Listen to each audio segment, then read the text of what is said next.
Asalaamu calaykum waraxmatullaahi wabarakaatuh. Anigoo mucaarafada muuqaalkeena maanta waxaan ku eegi doonaa buug uu qoray ninka la yidhaaho Adolf Hitler.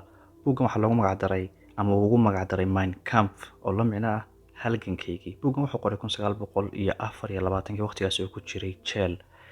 Wuxuu noqday buuggani buugaagta dunida kuwa la qoray kuwoodii ugu halista badnaa mid ka mid ah oo gaadhay ilaa heer dadkii deganaa gudaha Jarmalka lagu waajibiyay inay iibsadaan kaliya iibsan lagu waajibinay inay akhriyaan sidoo kale ay noqotay waajib.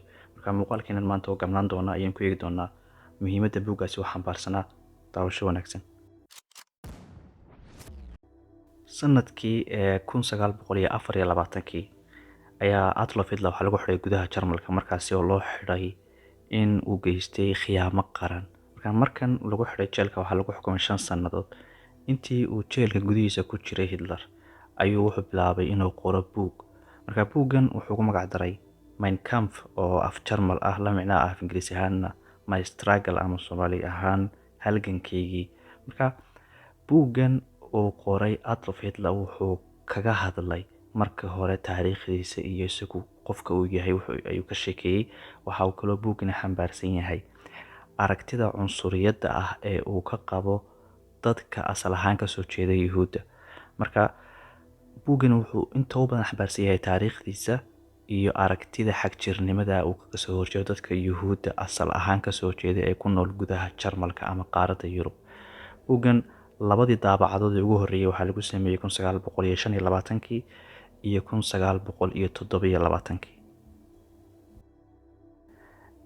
Buuggan markii uu soo baxay ee daabacadihii ugu horreeyay laga sameeyay ma uu noqon mid Jarmalka gudihiisa iyo dunida oo dhan saameyn ku yeesha oo markan wejiga hore uma fidin, laakiin markasta oo Adolf Hitler magaciisa iyo xukunkiisa uu kor u soo kacay iyo sidoo kale markasta oo xisbigiisii naasiyiinta awoodoodii kor u soo kacday gudaha Jarmalka iyo qaaradda Yurub ay saameyn ku yeeshaan, isla sidaas la eg buuggan uu la korayay oo markasta magaca naasiga iyo Hitler uu kor u soo kaco buuggana saameyn ayuu yeelanayay. Wuxuu gaadhay buuggani inuu noqdo kitaabkii xisbigii hanti wadaagga ee uu hogaamin jiray ninka la yidhaahdo Adolf Hitler.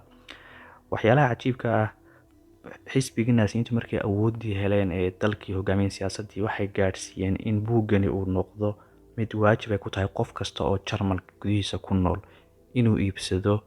Kaliya iibsi maahe macal inuu akhriyo buuggani waxa uu xambaarsan yahay waxay noqotay wax waajiba oo ay ka dhigan xisbiga naasiyiinta uu horkacayay Adolf Hitler.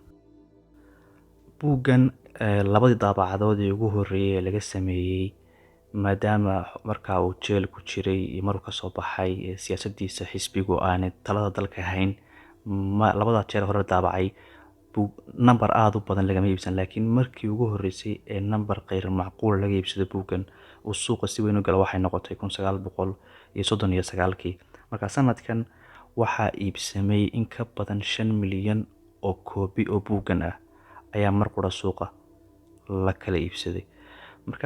Markii uu dhintay Adolf Hitler dowladdii Jarmalku waxa ay mamnuucday in buuggan la iibiyo ama la daabaco, gaar ahaan gobolkii Bavaria ama gobolkan ka soo jeeda way kooxdan la yiraahdo Bayern Munchen kubadda ciyaarta. Gobolka Bavaria oo lahaa xuquuqda daabacaadda buuggan ayaa iyaguna waxay joojiyeen inay u ogolaadaan dadkii shirkadihii daabacayay buugaagta ama gudaha Jarmalka ku yaallay ama Yurub dhexdeeda ama wadamada kale ayaa waxay u diideen in buuggan ay siiyaan xuquuqda daabacaadda. Sidan waxaa ku hakaday in buuggani uu sii socdo daabacaadiisu maadaama uu dhintay Hitler.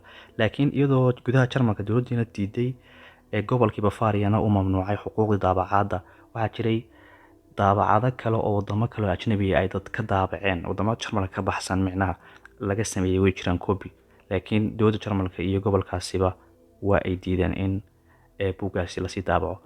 Markii ahayd 2016 waxay ku beegnayd markii buuggani uu noqday public domain. oo public domain waxaan ka wadnaa xuquuqda daabacaadda buuggaasi ama sidoo kale ama software ama buug ama wax kasta oo copyright leh waqti baa jira intaas oo sannadood marka uu gaadho waxa baxaya xuquuqdii copyright way baxaysaa, deetana wuxuu noqonayaa public domain oo ciddii markaa u baahata way isticmaali karaysaa, xuquuqdaas oo daabacan karaysaa. Marka 2016 ayay noqotay markii ugu horreysay ee buuggu soo gaadho sanad ahaan in la ogolaado ka baxay copyrightkiisii furmay oo cid kasta daabacan karto.